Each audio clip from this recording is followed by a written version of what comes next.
Amen. Oqala ngibonga abasezulwini ukusithumelela lengilosi uhlaleleni ngoba ingilosi zinama characters njengathi asifani. Kukhona inolaka, khona ininhliziyo enhle, khona ezikhuthele, khona ezinamavila. Kukhona ezihlakaniphile, kukhona engahlakaniphile. Kodwa lengilosi uNkulunkulu owasithumela yona, lengilosi uBabilanga wasithumela yona, wasithumela umuntu owaziyo umsebenzi wakhe. Kufana nephupho ukubona ukuthi leli bandla selikhule kanje ngendlela ebelihlekwa ngayo. Abanye basinikeza izinyanga ezintathu bathi zothi iphela iyobe iphelele le ndaba leli bandla sele sobabili nomkhokheli.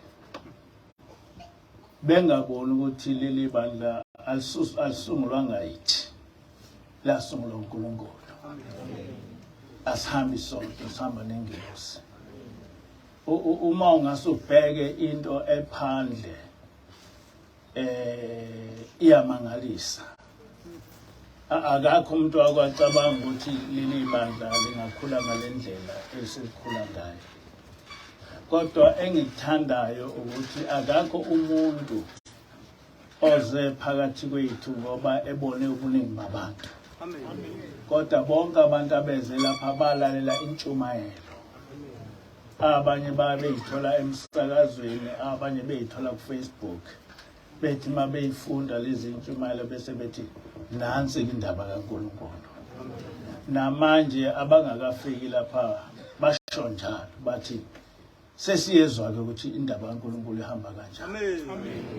Ngisho ukuthi ke ngiyambonga ubaba Ilanga, ngiyayibonga ingilosi yethu uhlaleleni ebihlala isigqugquzela isinikeze ithemba noma sesiphelelwe ithemba.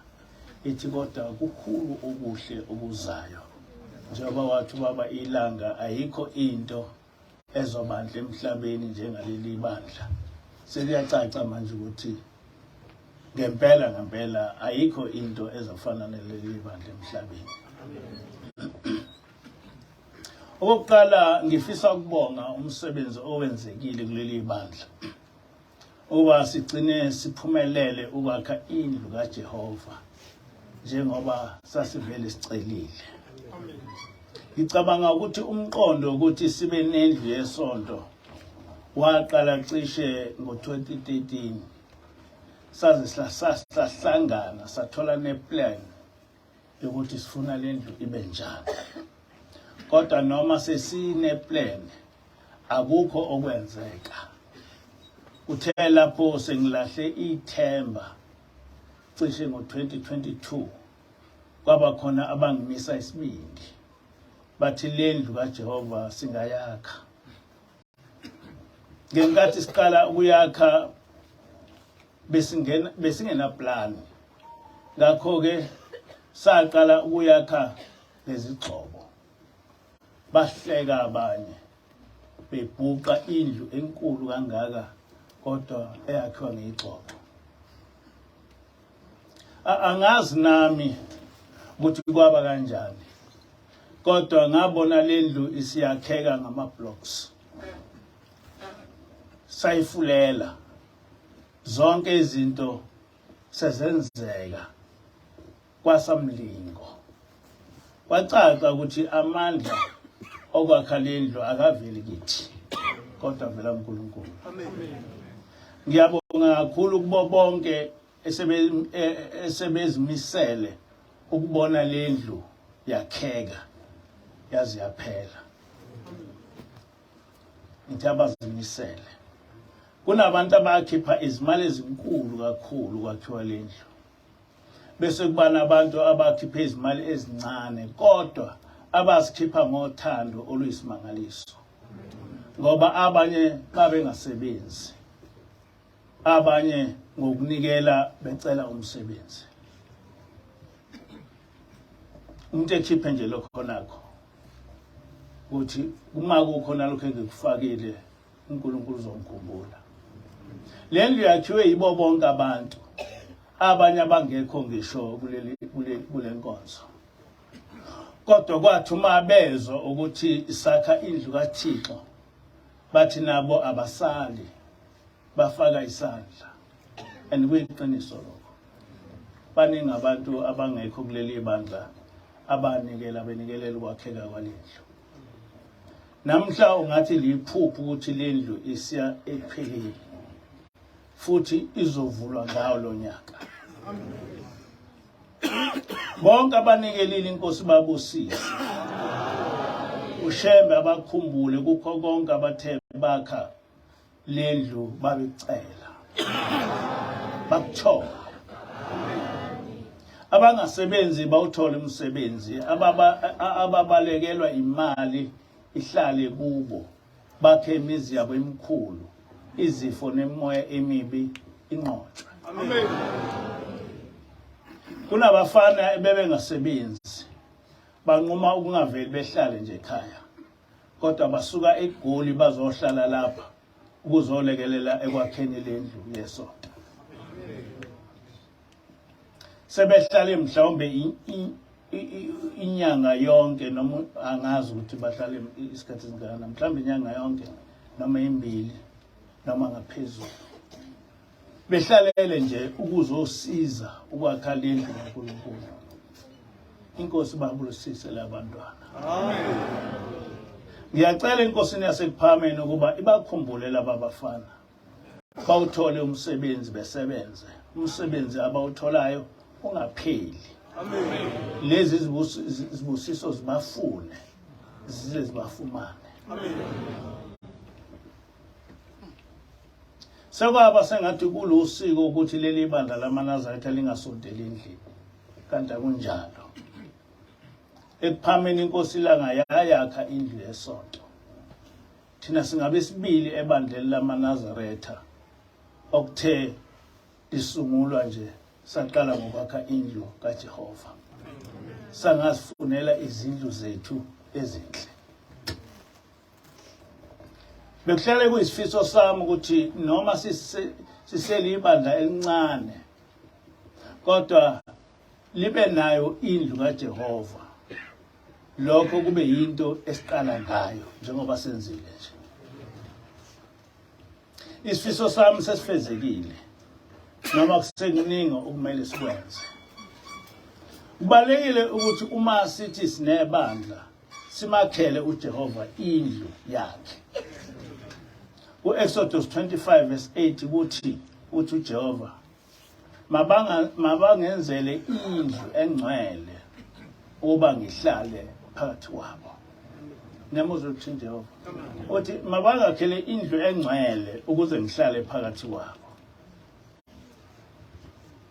uJehova ukuze ehlale nathi kufanele ukuba simakhele indlu uNkulunkulu usesibonise ngezimangaliso eziningi ukuthi uphakathi kwethu nathi ke ahlale naye ngokuhlala isigcina ubungcwele bethu leli gama elithi lo muzi kusephila ngezwi ligama elafika nengilosi ungakabikho lo muzi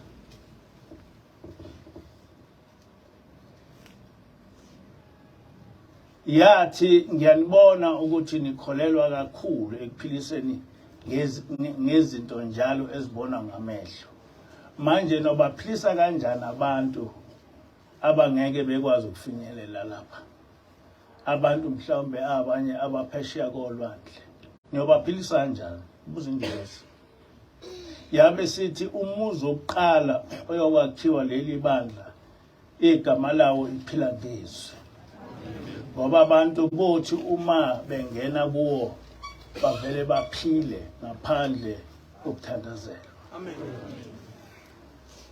lo muzi ufanele ube njalo bantwana basekuphakameni thina esakhulela ekuphakameni ngisho umuntu befile bemthatha ubaba efike embeke endlini yesonto aphile. Amen. Ngiyakhumbula ukuthi kunamantombazana okwavele kwadilika indlu yadilikela phezulu kwabo. Baqala bambululwa baficakala bonke befile. Kodwa ubaba ayithathwe idumbu zobekwa endlini yesonto. Kodwa eseyibekiwe endlini yesonto bonke labo bantu baphapha. Amen. So indlu yesonto manje iphethe kahle into enkulu kabi ngoba kuhlala kuNkulunkulu. Amen. Noma sesizame isikhathi eside ukwakha lephila ngezwe, siyambonga uJehova ukuthi ekugcineni iphupho lethu seliyafezeka. Amen. Ngibona abantu sebakhe amadokoda amaningi kulomuzi. Ngiyethemba ukuthi uma Inkosi ivuma singavinjwanga ngomubi, kothi ushaya uJanuary 2024 ube usumkhulu kakhulu lo muzi nalamadokodo. Amen. Abantu abaqale manje ukuzimisela kuba semhlanganweni kaJanuary. Kodwa singakhohlwa ukuthi lapho kunoNkulunkulu khona noSathane uba khona. Singakhohlwa ukuhlala isithandaza sinikelela ukuba uSathane engangeni phakathi kwethu noma nini. Ngomnye unyaka ingilosi yafika kithi yabe sithi ukhona indoda ebilokhu inifuna. Inifunile ebuhleni yanganithola. Yanifuna ekuphakameni yanganithola. Yanifuna nasethembe ezinhle yanganithola. Sithi ingilosi kodwa manje isinitholile. Lokhu kukhuluma asaze sakunaka ukuthi kusho ukuthini. Sashumayela ngakho. Kanti ingilosi isitshela ukuthi uSathane usephakathi kwethu. Emva kwalokho leli bandla lavukelwa zinsizwa nomakoti esasibathanda kakhulu futhi sibethemba. Angifuni ukukhuluma kakhulu ngalokho. Kodwa labo bantu bacishe baliwisa leli bandla. Kodwa isimanga izinsizwa zaseGoli zavele zanikela. Zathi ngalomnikelo sicela ukuba leli demoni lingabi namandla eGoli. Kuze kube manje akekho umuntu oseGoli owake wangenwa ilomoya owangena leli bandla lapha esikhona. Owayethi uyamngena babesheshe bembone bese bemsusa eduze kwabo. Ngiyacabanga ukuthi kuyadinga ukuthi sihambe sonke leli demoni sihlale silivala ngomnikelo. Amen. Njengoba kwenza izinsizwa zaseGoli. Uthi ubaba ilanga ishumayela. uSathane uzame ngayo yonke indlela kuba anihlukanise noNkulunkulu. Kodwa wehluleka. Awakwazi ukwenza lokho. Kodwa wabe uSathane sethi sengiyimonile indlela yokubahlula noma ukubasusa kushembe. Ukuthi laba bantu ngibaxabanise. Namanje ke ayikho into ehlakaza ibandla ngaphandle kokuxabanisa. Ngiyacela ukuba njengoba sivala inhlangano uNkulunkulu wasekuphakame ebeseduze kakhulu kwethu. Amen. Umoya kaShembe ubaba omkhulu nomoya kaShembe ubaba ilanga nomoya kaShembe inyanga yezulu uhlale phakathi kwethu. Amen. Kube yibona abasivalela lo mhlangano basiphe nezibusiso. Amen. Ngoba ngowabo.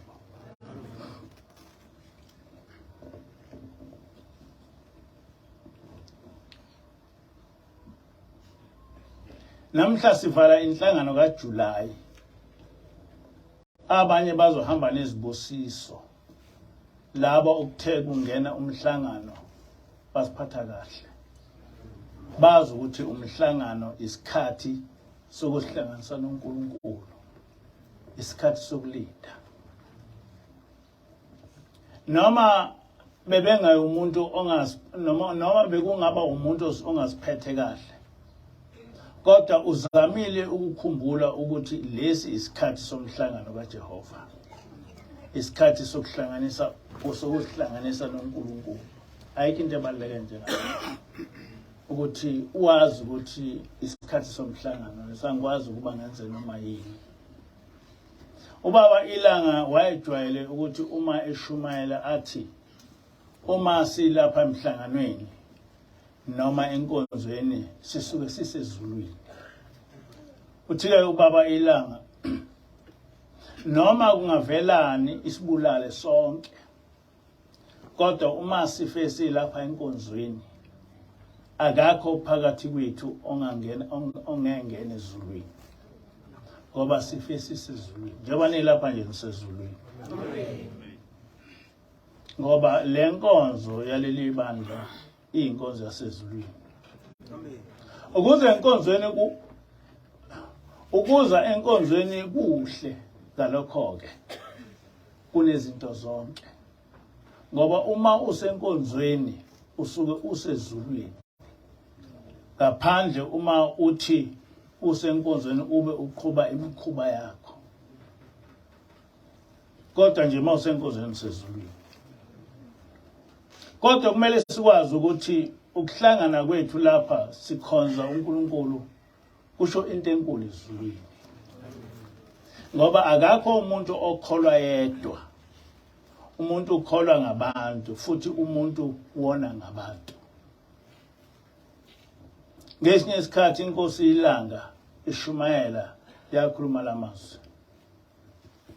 Akekho umuntu okholwa yedwa, akekho umuntu olunga yedwa. Uma umuntu elungile ubonwa ngabanye. Uma abantu bethi umubi, ubani uzothi umuhle? Uma abantu bethi uyisigangi, ubani ozothi awusona isigangi? Akukho ukukholwa komuntu eyedwa. Ukukholwa okuhle ngokabantu ohlala nabo, ukuba bakutuse bathi umuhle, uhamba kahle. Kunjalo nje. Uma bethi abantu umubi, basho ngoba umubi isikhathi esiningi. Noma ungumfundisi angeke akholwe yedwa, noma umshumayeli ngeke akholwe yedwa, noma ngubani nje. Ukukholwa kwethu sonke ngokwabanye abantu akulutho ngizithethelela mina ngithi kanginasona. Uma nithi nina lo mfundisi unezono, niqinisile. Abaqamba amanga abantu. Kufanele ngicabange uma niza kimi nithi asikufuni lokhu nalokhu. Kufanele ngibuze ukuthi ngenze njani. Uma ningitshela bese ngikwenza lokho. Khuluma babilanga njalo. Uma ngingakwenzi ngizofika le phambili ngimiswe. Kuthiwa awubezwanga yini abafundisi basekuphakameni bekutshela na? Awubezwanga yini abakhokheli bekumisa na? Awubezwanga yini ukuthi bayakusola? Ngezwa. Pho wenzelani into abathi ungayenzi? Bese ke ngingabe ngisazi ukuthi ngizokwenza njani. Usho njalo uJesu. Uthi uma ungalungile ngokwabanye abantu, ubani ozokunika okwakho ukulunga? Uma abantu bethi kukhona into engahambi kahle kuyo awulungile, ubani ozobuye ethi ulungile? Ubani? Kunendoda eyayumshumayeli eyeza kubaba mkhulu, ethi baba bayamhlupha abantu bebandla, bathi ngiyethakatha. wayesethi ubaba uthini wena? Wathi lo muntu uyayibona baba izandla zami zimhlophe. Into nje yokuthakatha angiyazi. Uthi ubaba ilanga ubaba omkhulu wayese ebhala phansi sethi manje yini leyana leyandlu yakho engangeni ngisho unkosikazi wakho ivalelweni engena wena wedwa. Waqhubeka ubaba omkhulu wathi leliyathini eliconsa igazi phakathi kule yandlu olugaxile leliya gazi ngelanhloboni yenyamazane. Wabheka le umuntu wathi ngiyabuza ngiphendule. Ngelanhloboni yenyamazane leliyathini eliconsa igazi endlini yakho. Wathi ke ubaba omkhulu ngelomuntu. Njengoba abantu bethu uyathakatha nje uyathakatha. Wathi lo muntu awu Nkosi usalisa ukusho konke. Ngakho-ke uma abantu bethi uyinto ethize uboyifuna ukuthi ngempela awuyona yini. Uma ungangcwele ngokwabanye abantu ubani ozothi ungcwele? Uzokuthathaphi obakho kungcwele wedwa? Uma abafweni bethi umubi ubani ozothi umuhle? Uma izenzo zakho zithi umubi ubani ozothi ungcwele? Akho umuntu ozothi ungcwele. Amen.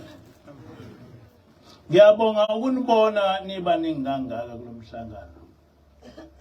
Ngoba anizeki. Kodwa nize uNkulunkulu. Amen. Nize ushembe olumemile. Amen. Nanga futhi amanye amazwi Inkosi ilanga lapho ikhuluma ngokukholwa kwethu.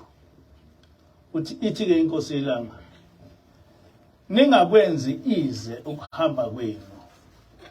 Ningakwezi. Ningakukhohlwa futhi. Noma uthandaza ukuthi Inkosi ungibonile yini. Ningakwenzi ize ukuthi nisuke eGoli nisuke kuzo zonke lezi indawo nezela. Ningakwenzi kuze ngoba nize uNkulunkulu. Nisho esiguqweni ukuthi Inkosi ungibonile ngizile phambi kwakho.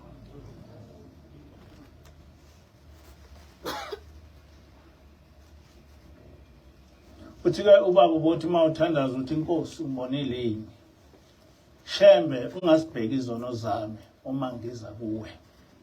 Nkosi yamukela ithemba lami nakho sengiguqe phambi kwakho. Ubuze uthi Nkosi ungibonile yini uma ngiguqe ephakameni. Ungibonile yini uma ngiguqa zonke izikhotha zendlela eya enhlangakazi. Ungakukhohlwa lokho. Ungakulahli. Ngoba akukho futhi okunye onakho. Uma ucabanga ukuthi unomfazi akekho. Uma ucabanga ukuthi unendoda ayikho. Wena ntombazana uma ucabanga ukuthi unabazali bakho ayikho yonke leyo nto. Awunankomo, awunambuzi, awunamali, awunakhaya. Awunamfowenu, awunadadewenu. Angazi ukuthi bangakanani abantu abake beyicabanga leyo nto. Ukuthi uwedwa. Nangiyakhuluma nomkhokheli ngathi the more ngihlala ngikholwa the more ngibona ukuthi ngedwa akakho umuntu enginaye. Unoshembe kuphela. Okwesibili onakho ilokhu ukuhamba esibuthene ngakho lapha. Ngoba kade uye entabeni nje ilokho ukuhamba onakho. Into ongenako iphucwa muntu. Zonke lezi ezinye izinto ziyalahleka. Ungaphucwa zona. Kodwa lolu hambo lasekuphakameni into ongenako iphucwa muntu. Ukukholwa into ongeke uyiphuce umuntu ngisho usufile. akho umuntu ongathi ubungekho enhlangakazi njengoba ulapha esabathweni namuhla akukho umuntu ongathi bewungekho angazikhomba izici kuwe athi unesici esithile nesithile kodwa angephike ukuthi ubukhona lapha ekuphakameni noma usathane efika akhethe abakhe engakukhetha ngoba inhliziyo yakho ingaphelele uma njengoba ulapha nje uyasola ukuthi umosha isikhathi sakho ngabe mhlawumbe usebholeni emjahweni noma kuphi wena ke awusiye owasekuphakameni yethemba ukuthi niyamuzwa babela ukuthi uma ulapha kufanele ube lapha ngenhliziyo yakho yonke nangengqondo yakho yonke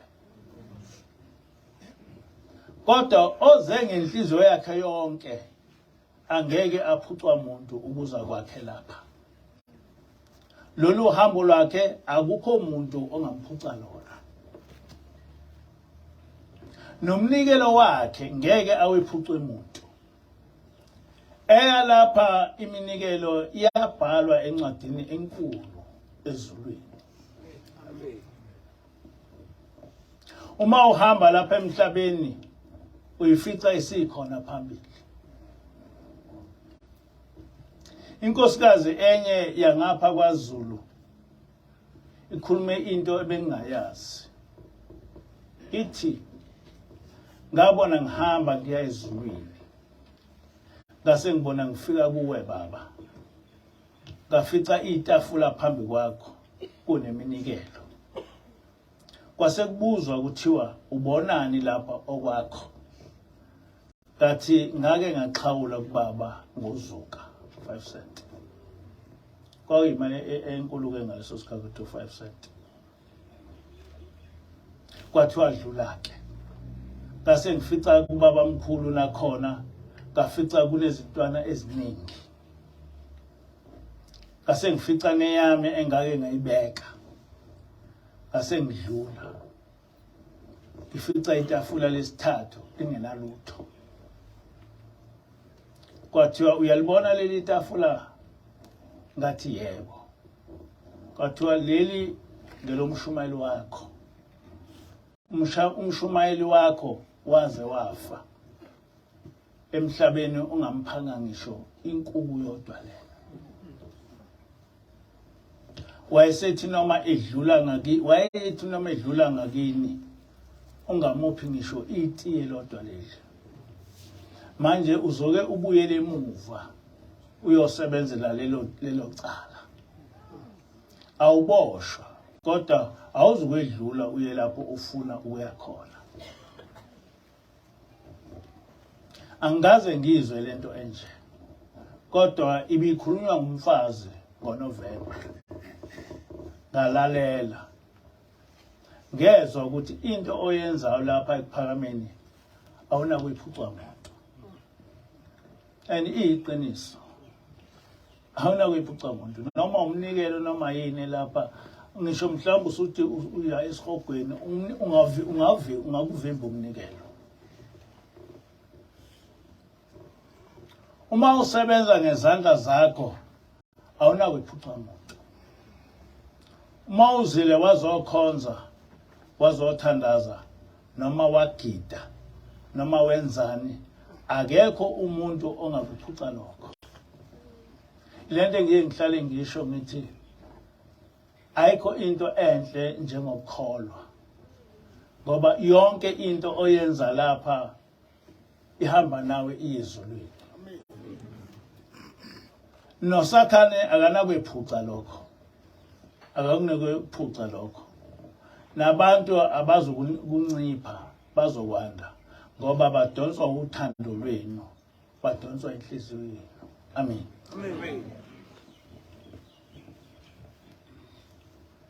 kujwayelekile ukuthi umuntu angibuze ukuthi into noma ukugula okumhluphayo angakuqeda kanjani baningi abantu ababengibuze lo mbuzo bese ngithi akayokunikelela ebese ebuza ukuthi angayinikelela yini ebandleni lakhe. Abanye abantu babengishayele ucingo, abanye bebuze ku WhatsApp ukuthi ngilale inkinga nale nkinga, bese ngithi ahamba yinikelela ebese ebuza ukuthi ngayinikelela nebandleni lami. Ngabe ngisazi ukuthi ngizothini. Ngicabanga ukuthi uma ngithi cha awukwazi ukunikela ebandleni lakho, uzocabanga ukuthi mhlawumbe ngidinga umnikelo wakhe.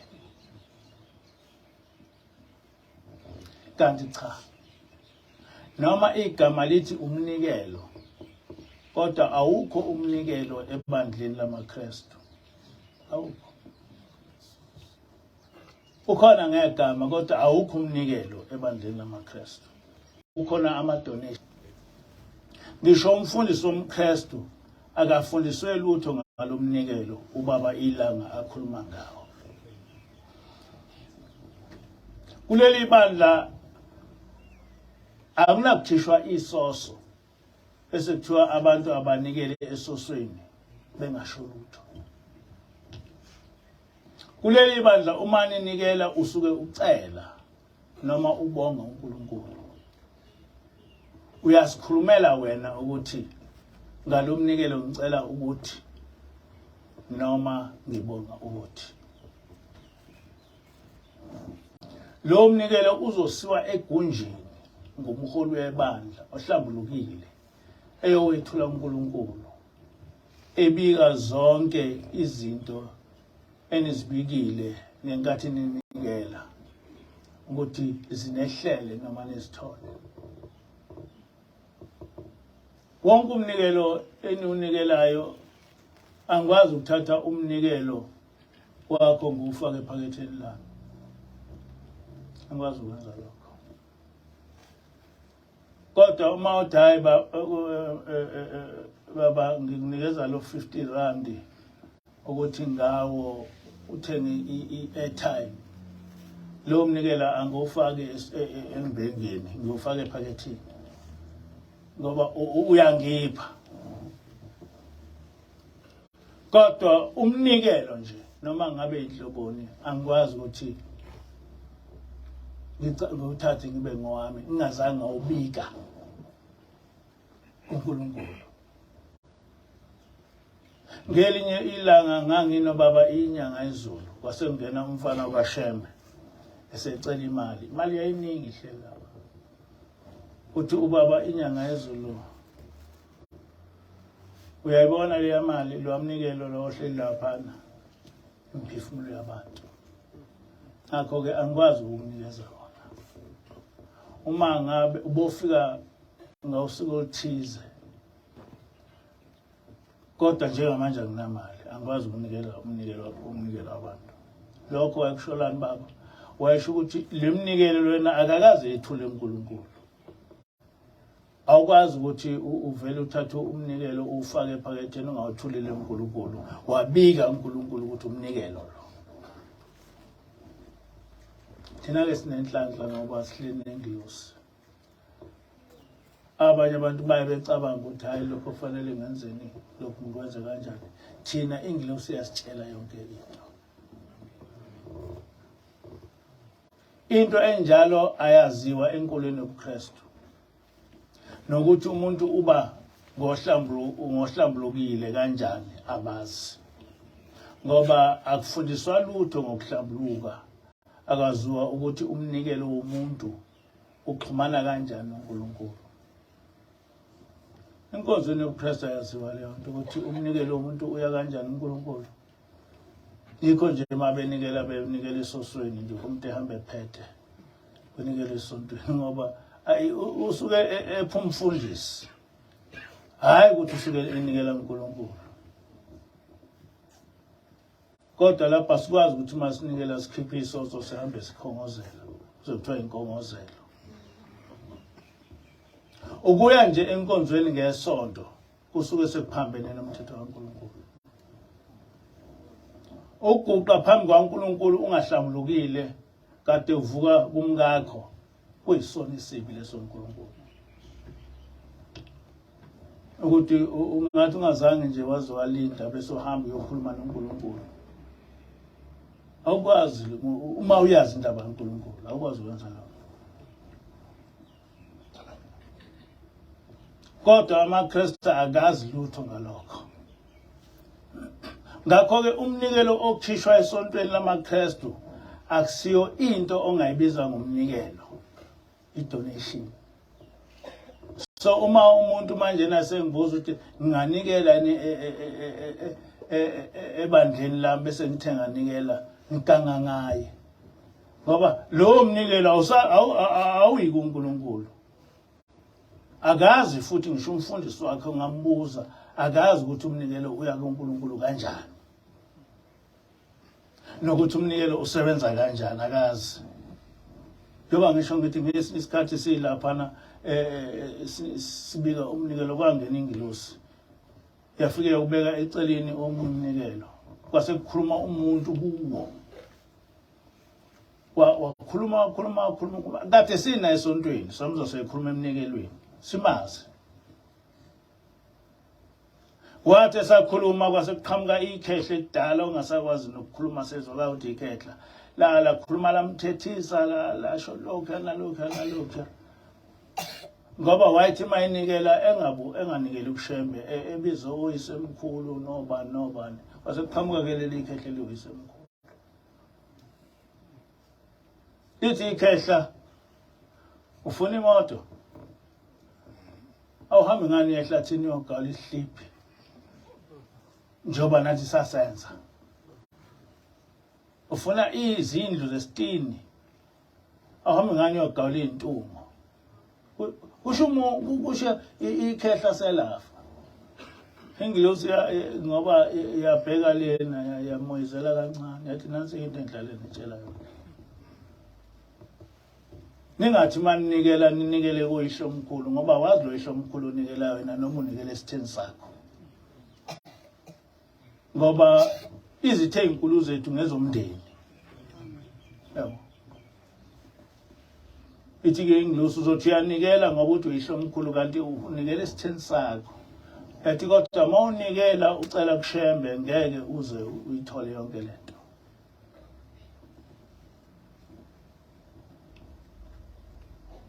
Umuntu owamukela umnikelo bese eyowethula kuNkulunkulu kumele kube umuntu ohlambulukile nowazi ukuthi ukhulunywa kanjani noNkulunkulu. Ngoba abana bamaKristu abafundiswe lutho ngendaba kaNkulunkulu. Futhi akulona iphutha. Ngoba inhloso vele kwangayikho ukuthi sikhulume noNkulunkulu ngoba okuseqinisweni noma amaKristu engakwazi lokho kodwa abasunguli boKristu babe against uNkulunkulu. So yonke into yabo was to destroy indaba kaNkulunkulu indirectly. Omnye usuke esonta kulamabandla kodwa usuke ungazi ukuthi lo muntu uzomchazela kanjani yonke leyo nto. Ngoba usuke ungazi ukuthi umuntu uzomchazela kanjani ukuthi lapha esontweni lakini ayikho into ewumnikelo. Omnye usuke esonta kulamabandla kithi. Ebese ethi enganikela yini ethempelini akulo. Esho ithempeli mhlawumbe lasebuhleni. Naye wesaba ukumtshela ukuthi awukholwa ukuthi lo mnikelo wakhe uzofika yini kuNkulunkulu. Ngoba oqala abagcotshwa bakhona uma ubika kubo noma yini bakutshela indaba okuhlabela amadlozi. Into engahambisani nokukholwa. Ngoba lo muntu usuke kubuza lokho usuke engayile eNazaretha. Mhlawumbe ebesethi ngani kukhona ithempeli eseduze kwami ngahamba ngonikela khona. Kodwa manje zoba nenkinga ukuthi lo muntu lo akaboni ukuthi le thempeli leli alazi lutho ngalo uNkulunkulu wena okhuluma ngaye. ngoba uzothi mayifika lapha nabemtshela indaba amadlozi uthi hamba uhlabela amadlozi hamba ukuthi nokuthi abazomtshela indaba kaNkulunkulu. Ngaphandle kwalokho umholi wabo awukholwa ukuthi noma ehola ibandla elikhulu kodwa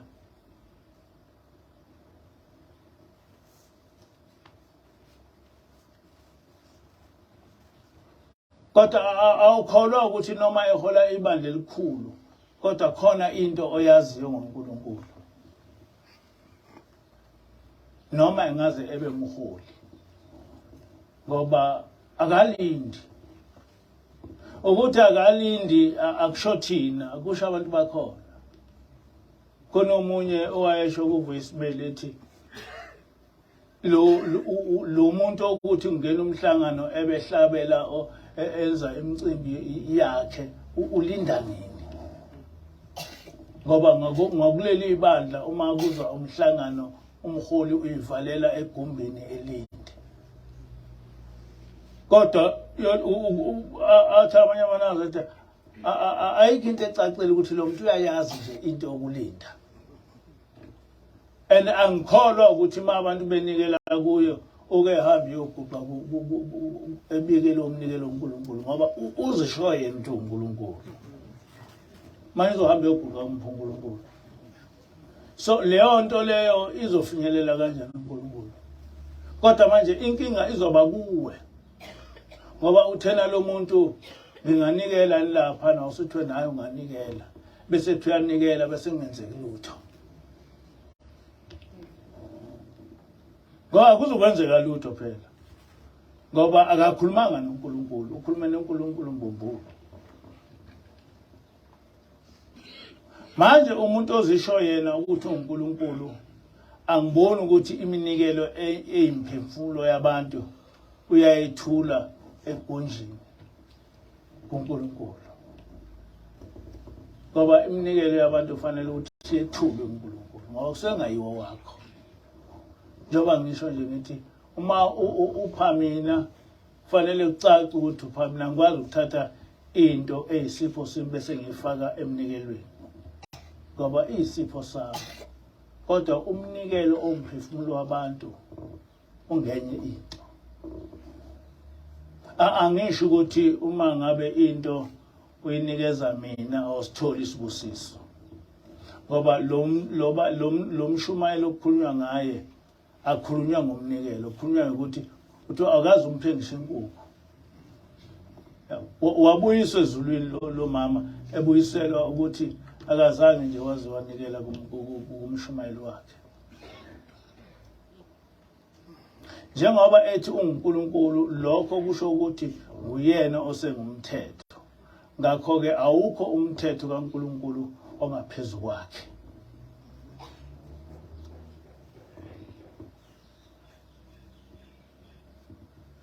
Lokho kubona ngokuthi kuleli bandla kukhonzwa nezangoma aziwa kahle indaba ukuthi ukukhonza nezangoma kuphambene nomthetho kaNkulunkulu ngoba kusho ushembe ukuthi uma uyihlanganisa nezangoma uNkulunkulu uyabaleka. Manje umnikelo onikelwe kumuntu kodwa ozikhombe yena ukuthi uNkulunkulu lo mnikelo uzofinyelela kanjani ezulwini njengoba uchaza Inkosi ilanga. Lo mnikelo uzofika kanjani ezulwini ufike ubekwe ezulwini uzisho wena wathi uNkulunkulu. Uyaqhubeka ubaba ilanga uthi ziningi izinto ushembe owanifundisa zona. Wanifundisa nesiguqo ukuthi njalo ukushona kwelanga nasekuseni umuntu akawuthandaza esiguqweni. Niyakwazi lokho? La ekhaya kuyathandazwa. Ayikho into engalunga uma ungathandazi la ekhaya. Makushona ilanga kufanele uthandaze. Ekuseni uthandaze lingasho nje ilanga ungakazi uzokhuluma noNkulunkulu noma ubonge noma ucele ukukholwa kwalapha lokho ukuthandaza nesiguqo lesi ningasiyeki ngoba akukho umuntu ongakwephuca sona. Nosathane imbala ngeke asho ukuthi wena unezono, isiguqo sakho sesiyaphela. Kusho lo. Chaza ubabila. Cha, uma mhlawumbe kuthiwa unezono, isiguqo sakho sizovele sithi ngikhona mina. Lo mntwana onezono wayengaphuthi esiguqweni. Niyayibona ukuthi indaba yokugcina umthetho kaNkulunkulu inde kangakanani.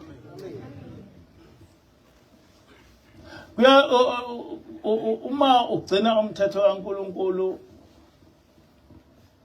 ngisho unezono,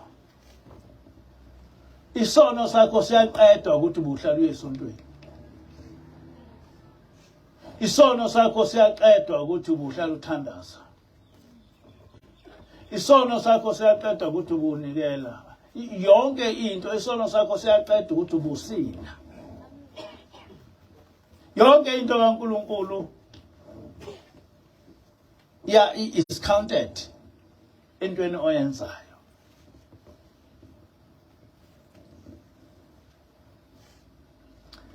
Selithethi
Asibonge so.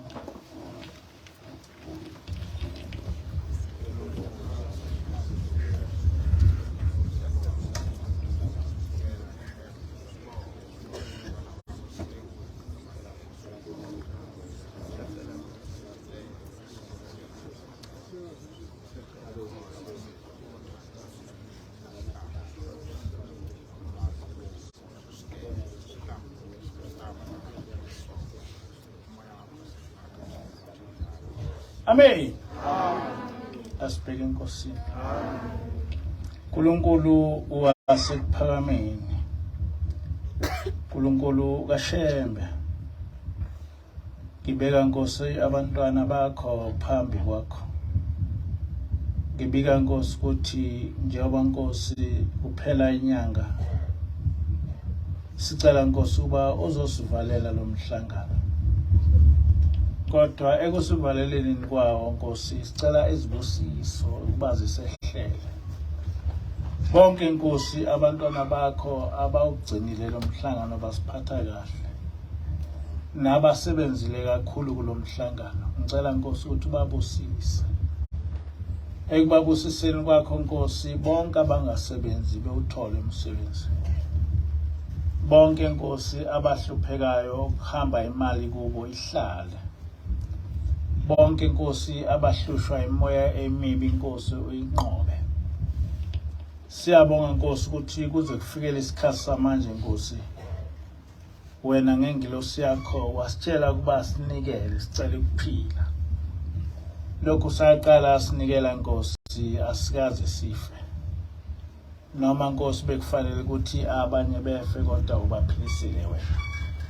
Sithema siguga sicela ukuthi abaphile baphila ngempela. Sicela ke uNkulunkulu wasephakeme ukuthi usamukele ungasishiyi. Ngelakho Nkosi igama manje phathe. Amen.